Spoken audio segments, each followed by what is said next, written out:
She looked at me like I was a risk she'd sworn she'd never take again, and then she smiled.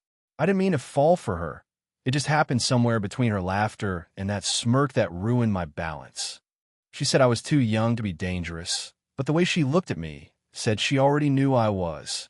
It started with a smirk, one of those looks that makes time slow down and logic disappear. I wasn't supposed to be her story, but somehow she became mine. The first time I saw her, the whole room seemed to slow down. It wasn't because she was the most beautiful woman there, though she was, without even trying. It was because she carried herself like she'd already lived 1,000 quiet storms and had learned to walk through them gracefully. The art gallery wasn't busy that evening. Just a few people drifting between the paintings, murmuring polite things about brushstrokes and light. I was standing in front of one canvas that had caught me off guard, a woman standing in the rain, eyes closed, face tilted toward the sky. There was something heartbreakingly calm about it, like she was learning to forgive herself. I didn't even notice her walk up beside me. Her voice, low, steady, and touched with amusement, broke the silence. "You study it like it's hiding a secret," she said. I turned, and there she was. Mid-40s, maybe, dark hair tied loosely, a few silver strands catching the warm gallery light. Her dress wasn't flashy, just simple, elegant, but the confidence in the way she stood made the whole room feel smaller. "I guess it feels personal," I said quietly. "Like whoever painted this understood something I don't."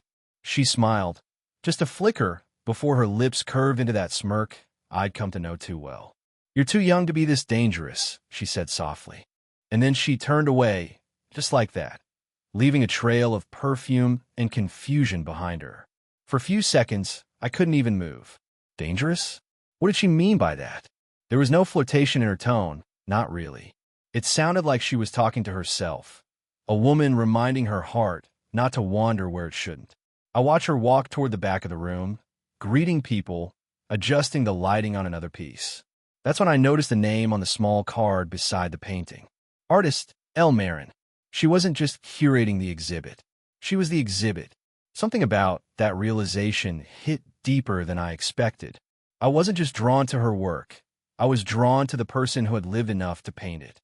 The night carried on in a blur of polite conversations and soft music, but my attention never really left her.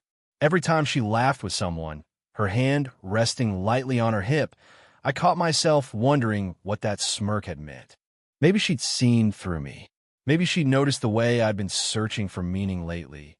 In art, in people, in anything that felt real.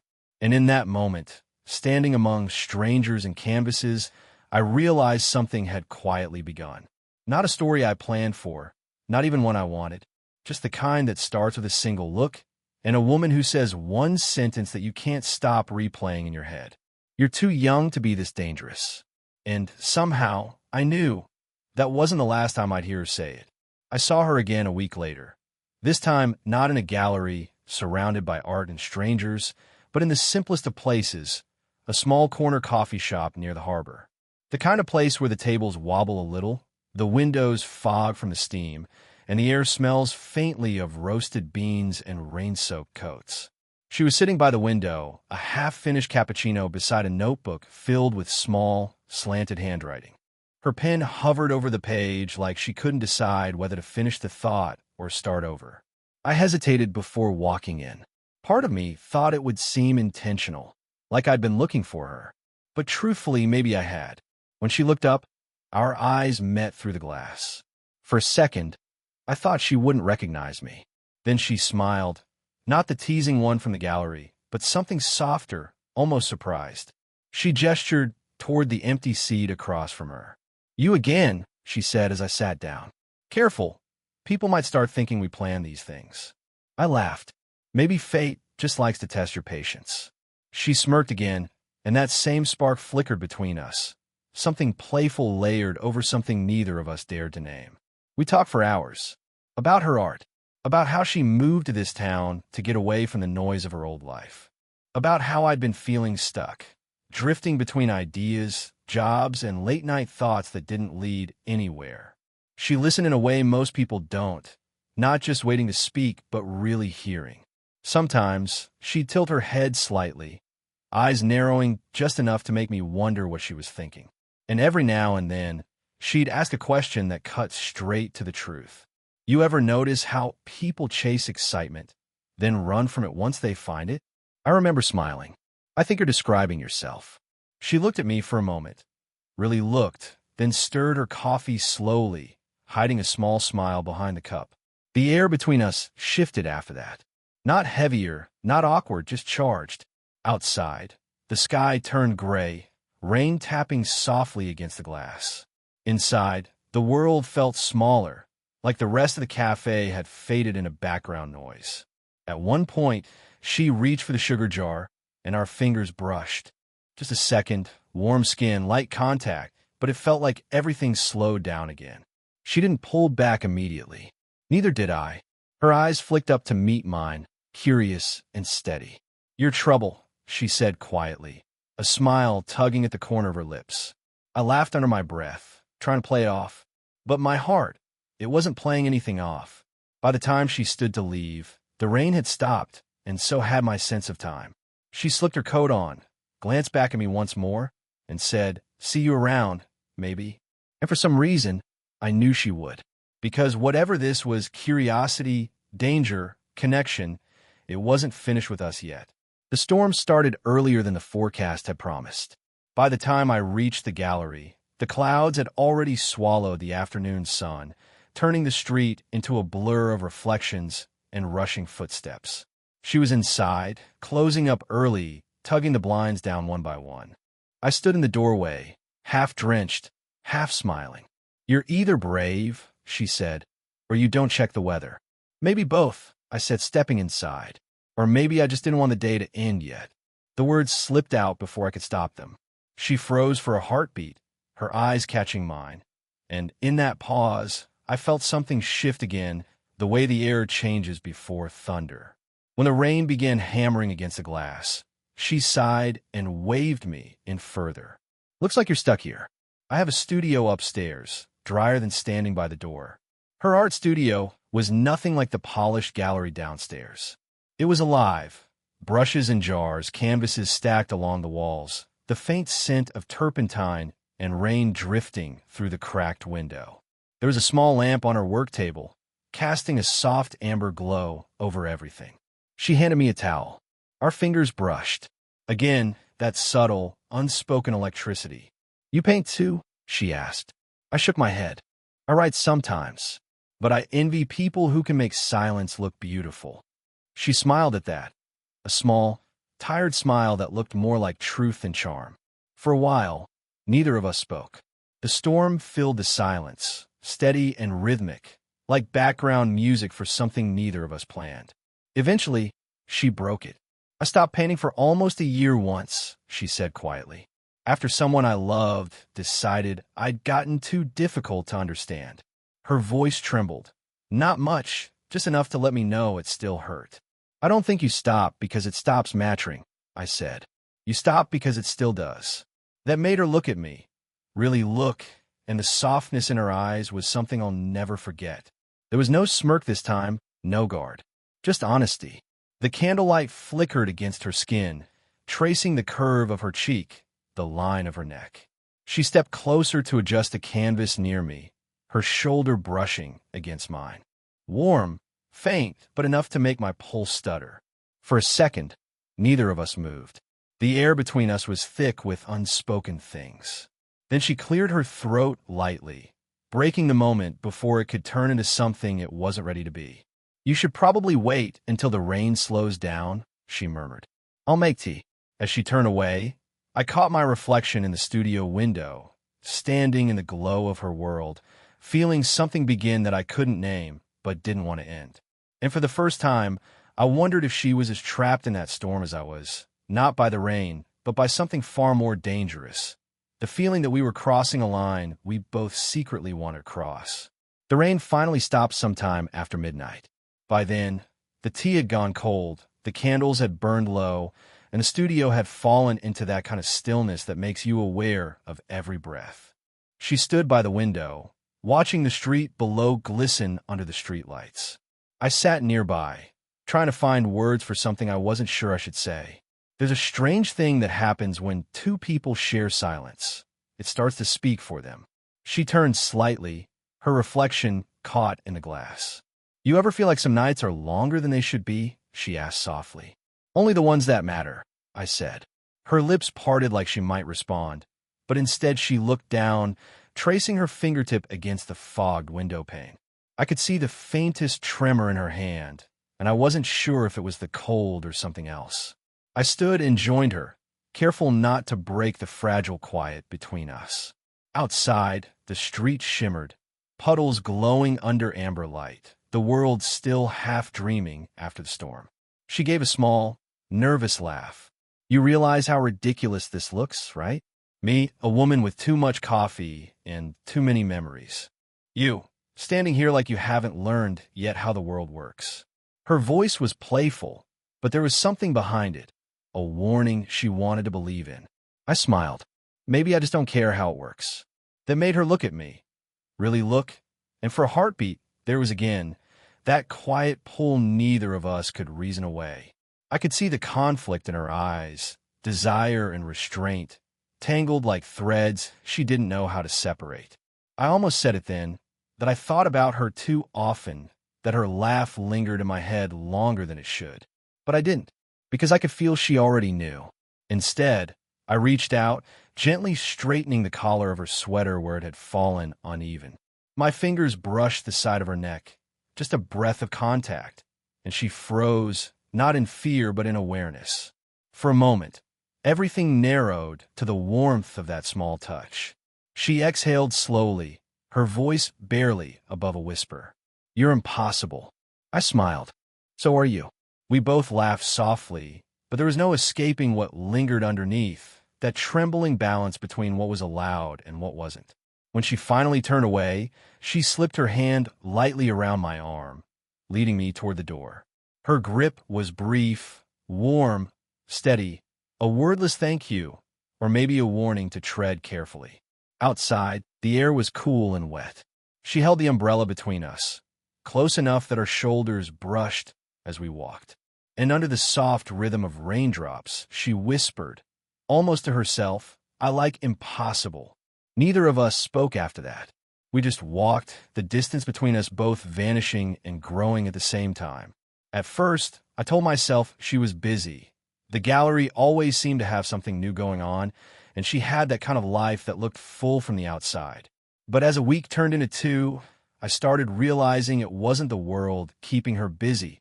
It was me she was avoiding. The coffee shop seat by the window stayed empty. The studio lights were off more often than not.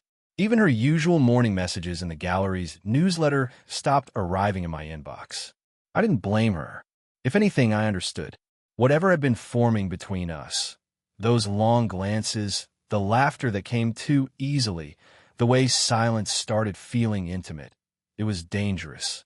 Not in the way she'd first joked, but in the way that changes things you can't unchange. Still, understanding it didn't make the absence easier.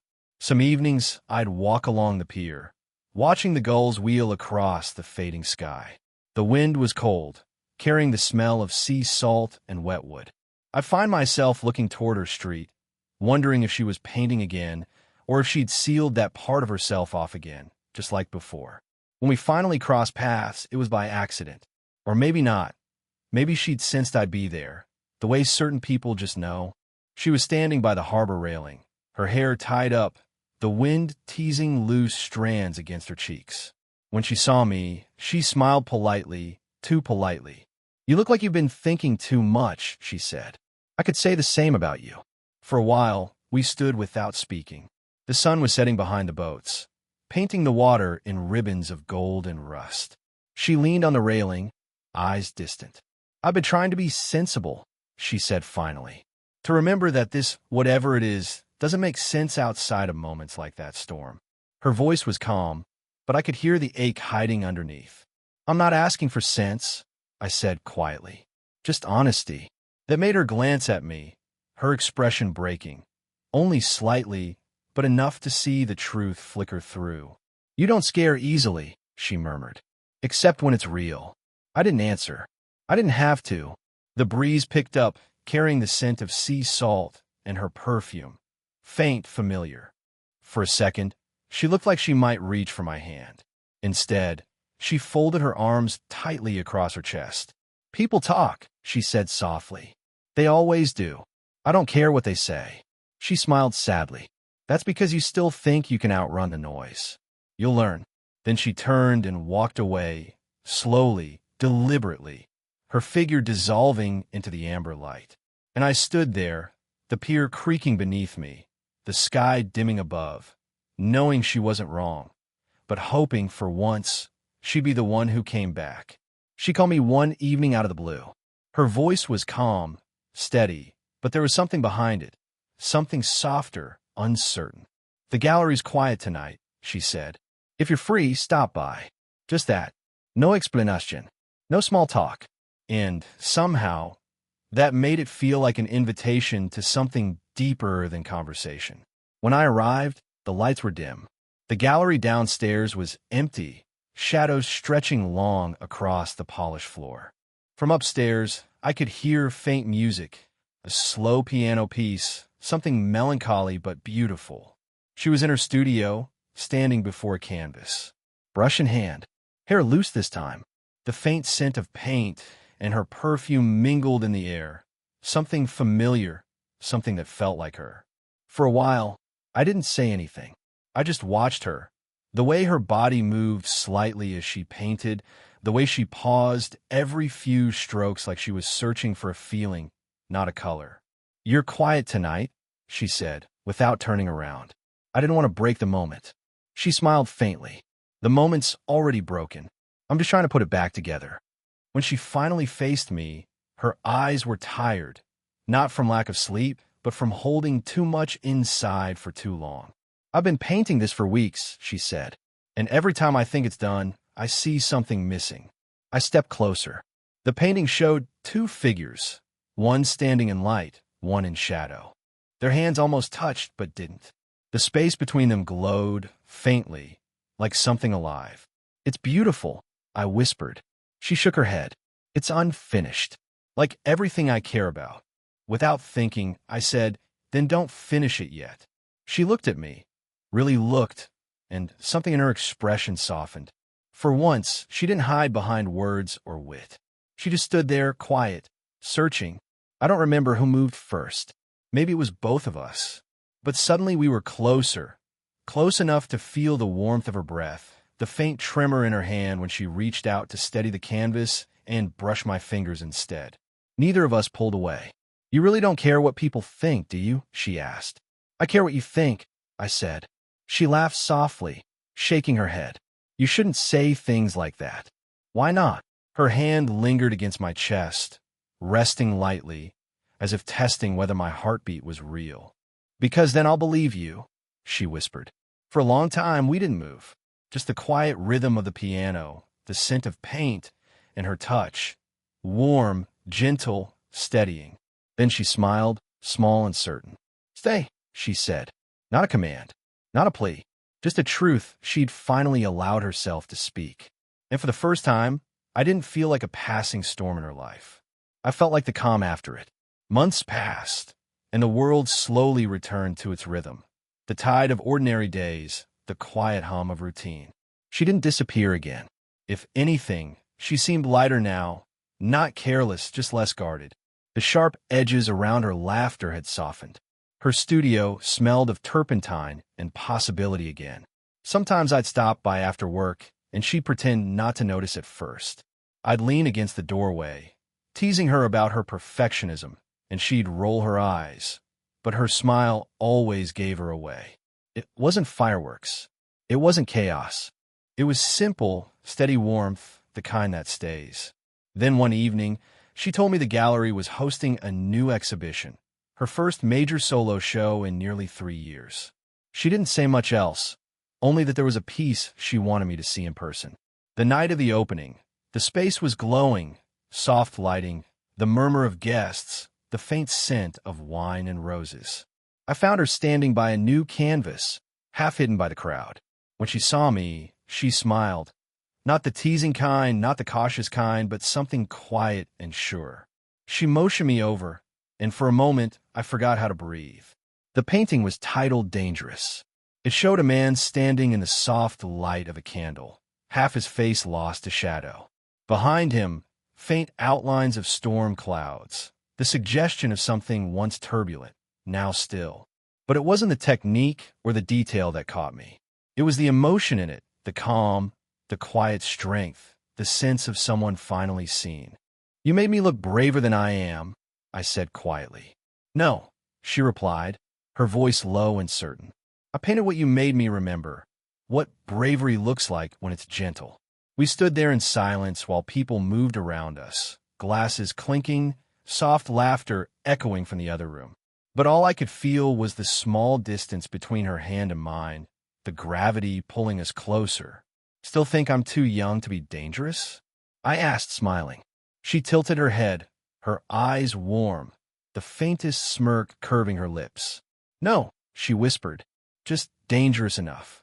Her hand slipped into mine, quiet, unhurried, like we'd been holding it that way all along and only just noticed. Outside, the night had turned gentle again. The sea breeze filtered through the open doors, carrying the faint sound of waves against the pier. As we stood there, surrounded by her art, her world, I realized the irony. The danger she'd warned me about wasn't youth, or scandal, or difference. It was love itself, the way it asks you to stay. And when she leaned her head against my shoulder, smiling softly at her own painting, I finally understood what she meant the first day we met, when she smirked and said, "You're too young to be this dangerous." Because now, she didn't sound afraid of it anymore.